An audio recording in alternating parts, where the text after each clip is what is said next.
Supergirl Season 3, Episode 9, Rain. So this was the mid-season finale, and they did a really good job. This is a really good episode. It's the introduction of Rain. I love the way they ended it, too, where it's like, the scene that I was kind of waiting for, where her daughter first realizes how crappy things are. I don't know how dark it's going to get. I don't think they'll have her kill her daughter or anything like that crazy.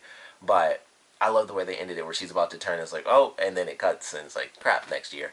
But I thought this was a really good episode. Like, it got insanely intense at the ending there, and, going throughout the episode, it's like, okay, this is pretty cool, they got some stuff going on here, got a little romance stuff, Jimmy and Lena, and, we have this symbol pops up in the city. So I was like, alright, so we got this symbol popping up, the Jimmy Lena storyline going on, of course, Manel and his wife and how weird that is for Kara, and all, we got those stories. Then we have our villain story where they're like, all these symbols are showing up, we don't know what this is from.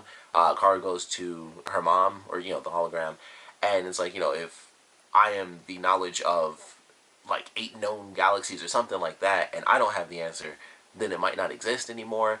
Turns out that's not true, because we actually get the priest guy. He ends up coming back, he calls her, and he tells her, like, the story of like this trip that he had, which I thought was very interesting, where it was like he just kind of took a trip, like, and he found like this insanely old Kryptonian like priestess or something like that, and he learned like these super duper ancient old secrets, and I was like, where did he go? Like, they made it super simple, like he just took a walk, and I'm like, that sounds like a walk to another planet when you find out secrets that even Supergirl doesn't know. So he's telling her all these secrets, he's telling her about Rain and how they, call it the world killer and stuff, and it was pretty cool. I was like, I like how dark this is getting. And it was just getting darker and darker. Like, it was basically, for Kara, it was just a crappy episode. It was like, either she's sad because, of course, she has to look at this man that she loved and then mourned for 3 months, and then he comes back and is like, surprise, I've, been married with the Legion of Superheroes, by the way. Super awesome. They even show in the promo they got the rings. Apparently they can't travel through time, though, because that's one of the big things with the rings. I think I mentioned that before, but the Legion of Superheroes can travel through time with the rings. They're supposed to be able to, but apparently they cannot do that, so we'll at least see the rings, so I think that's cool. I don't know if they'll actually have powers, and the origin of the Legion in this universe is very different, because before it was legitimately like, basically you had the Justice League, and then by the time it hit the 31st century, or the 30th century, it was just, different superheroes, and they just changed it to the Legion of Superheroes as the Legion. So I was like, okay, it's interesting. Monel was the one that kind of recruited all these people and called them the Legion of Superheroes. I think that his wife is as strong as he is, or in some regard, because they were doing like the training stuff, and if she wasn't like strong like that, they wouldn't have, like, he wouldn't have been like, oh, he wouldn't have done like the fake pain. Well, I mean, I guess he would have, but it seemed like she actually like caught him off guard, and he's like, oh crap, that hurt. So I have to assume she does legitimately have like super strength or something like that, because I was like, okay, well, he's got super strength. So I thought that was interesting that they put that in there. So I don't know if it's just super strength for her, or if she might have some other powers that at this point they didn't really need to show off. So we might see that when the, when things kind of kick back up. But, I was like, alright, that should be interesting. And of course we still don't know what's going on with like any of the other characters as far as the other people in the bats. So we haven't seen them. We don't know what they can do. We don't know if there are going to be some other references. I can tell you one of the characters from the Legion is Brainiac 5. So that would be interesting. I doubt they'll do that, but that would be really cool. There's some other cool characters. If you want like a lot of the characters, you can either watch, there's like one episode of Justice League Unlimited where Supergirl goes to the future. Another thing about it, they could do that live action, which would be cool. I highly doubt it, once again, but that would be awesome. And then Superman and what the heck was the name? It was like Superman and the Legion of Superheroes is probably just the actual name of the show. It's an old cartoon. It had like 2 seasons, unfortunately, but it was amazing. So definitely check that out if you like need some references to the other Legion of Superhero characters. There's some stuff on Smallville too, but I think as far as like seeing all the characters from the future, those are some good episodes. The Supergirl one from Unlimited, and then like the entire series of Superman and the Legion of Superheroes, because it was just like teenage Superman went to the future, and then it was him with them. So if you care that much, there you go. But Kara just dealt with some crappy stuff in this episode, sad, or dealing with this crazy monster where it's like, we don't know what this thing is. It's somehow this super ancient thing that only this one guy knows about. It's killing off all these people, putting the symbols all over the city, and she puts her own symbol down, and that man, that was like her little declaration of war. It was like, all right, this is where it's gonna happen. This is where we're gonna fight. I'm gonna take this thing down. And she did not. She got her hits in for sure. At first, it was definitely like a cool back and forth, and it was like, all right, they're going blow for blow, and then it just shifted. Like the second half, I think, of that fight was uneven, where it was Kara. She'd get a couple hits in, like she got after they like plummeted into the street and they're fighting back and forth. She definitely got some hits in for sure, and like she was getting beat up, and then she like grabbed the rebar and she swung it around and sent her flying. It was like, okay, she got a great hit in, and I thought that would kind of shift things back to, all right, Kara's starting to like pick it up. She's about to she was basically having her doomsday moment. That's exactly what this was, and that's what Rain is for Supergirl. It's like her doomsday. So I was like, okay, it's starting to pick back up. She's about to get it. And then it shifted back again, and Rain was just beating the crap out of her and just like flinging her around, slamming her down. She throws like the car door to like flip her, and then she hits her midair as she's flipping. That was actually a really cool shot with the slow motion. And they go back up to the roof, and she holds it, and it was crazy because it's a character that can fly. So normally when you have moments like you have the dramatic moment of the villain holding the hero over the ledge, it's like, yeah, there's tension there because that character will fall, they'll die. But with Supergirl, it's like, she can fly if you just drop her. But in this sense, it was like, holy crap, they made it where a flying character has this tense moment because she's so messed up that if she drops her, she will just hit the ground. And I was like, that's actually insanely impactful. Like, it's really, I don't think I've ever actually seen that before, not that I can recall at least, where it's been a character that can fly, but they've just been beaten down so much that they're held over the ledge, and it has that same impact, even greater, because normally they could just fly, and it's like, this is literally no threat. I could stand here like I'm just, standing on the building still.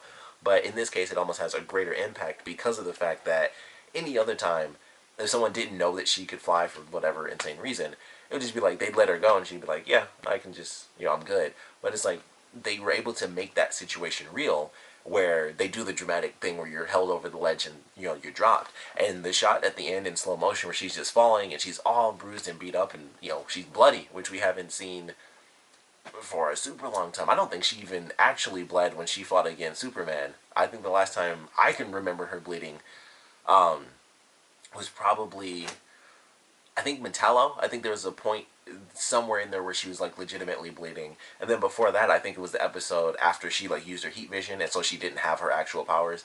Those are like the only couple of episodes I remember. I'm sure there's some other moments in there for sure, but there's only like 3 or 4 episodes where Kara actually like bleeds in the series, and this wasn't kryptonite based either, and that was probably why it was even cooler, because the other times it was either she like used up all of her like solar energy and stuff, so she was drained, so she was human in that. I think that was season 1. And then of course you going against Metallo, kryptonite. Any other moment where it's been kryptonite is kryptonite, so it takes her powers away, or at least weakens her. It's a different version of kryptonite compared to like the normal version. But in this, it was like, no, there's no kryptonite. It's just sheer punches and bruises, and she is taking a beating, and she just gets dropped off the ledge and just hits the ground. And that was kind of the end. And I was like, Rain just leaves after that. And I was like, that was actually insane. Like, Alex has to go in, and they basically have to take her to the DEO to try to, keep her alive. And it's just like, wow, that was nuts. And I love the way they handled that. I thought Superman was going to come in, by the way, because they had, like, the opening. I don't know, maybe because I've been skipping it. I don't remember them talking about Superman in the opening for the past couple episodes. I know they obviously didn't in the last one because it was the big crossover. But I don't remember them like having that whole segment where she's like, I crash landed here, and they show like all those scenes, because they show like 3 separate scenes of Superman. I was like, I kind of remember like them showing like the little zoom in shot on his face, and I was like, I remember that being the only thing in the opening. So maybe that was just me being weird, where I'd never actually pay attention to the opening because it's just them talking like in all the other CW shows. But I was like, man, I felt like he was in the opening way more than he normally was. So when she was falling, I thought it was going to be, Superman comes in at the last second and he saves her, like, my cousin's in trouble. She might actually get taken down here. And I thought he was going to, like, swoop in and save her. And that would have been really awesome, too. But even without that, it was all well done. Like, her hitting the ground was, definitely a great sequence. And, of course, it led to, some crazy dramatic stuff where they have to try to save her life. So it definitely led to some great stuff, even without like, hey, here's Superman. I would love to see him show up. I think that would be cool. That seems like the big point of the show coming back, where it's like, hey, things are absolutely freaking insane. So I don't know. I would love to. I just can't wait to see what we get. But once the show comes back on, it should be entertaining. I'm pretty sure this was the mid-season finale. I'm starting to think of it now because, like, with the promo, I'm like, I feel like they did show a lot. It seemed like a normal episode promo, but they know what they're going to show. So I do believe this was the. I'm pretty sure because I think everything's doing its mid-season finale on CW this week. So whether it is or isn't, even though I'm pretty sure it is, this was definitely a great episode. Like, it was really well done. Great way to kind of end things out for the year. A bit of a low point, but revealing Reign as the official villain. This being her like first moment where she's taken out. At first she's taking all these criminals, which is interesting because that's like that justice element of it. Of what Reign is, but she's also like this super, devilish version of justice, and I thought that was really cool. So I was like, all right, she's killing all these bad guys and stuff, but then it's like, well, I gotta take you down because you're gonna challenge me for killing, and instead of helping me, so gotta take you down and then take out all the evil. She's almost got like AI programming where robots are always like, humans are the cause of their own problems, so now wipe out all humans. That's kind of where where Reign is. So I like that idea of she is killing off a bunch of bad guys, but of course she's gonna take down Kara. She'll try to take down any other actual heroes that come along. So definitely a great way to kind of end the season out. Like I said, they did the dramatic Christmas Day thing where she turns around and then we don't see what actually ends up happening there, but kind of nice suspenseful little way to end it. But looking forward to the show coming back. Of course, would love to know what you guys thought about this episode, so please comment below. Let me know your favorite parts about it, least favorite parts about it, and excuse me, I would love to know how you guys think things are going to play out when the show comes back. It seems like the main focus of the episode when we get to the mid-season premiere is that they don't know how to handle Reign without Kara. I'm sure we'll get to see Jean fight. I think that'll be awesome. It would be even more awesome if we got to see Jean and his dad fight. We got to see two Martian Manhunters fight together. That'd be really, really cool. But that seems to be like the big thing where it's like they don't really know what to do.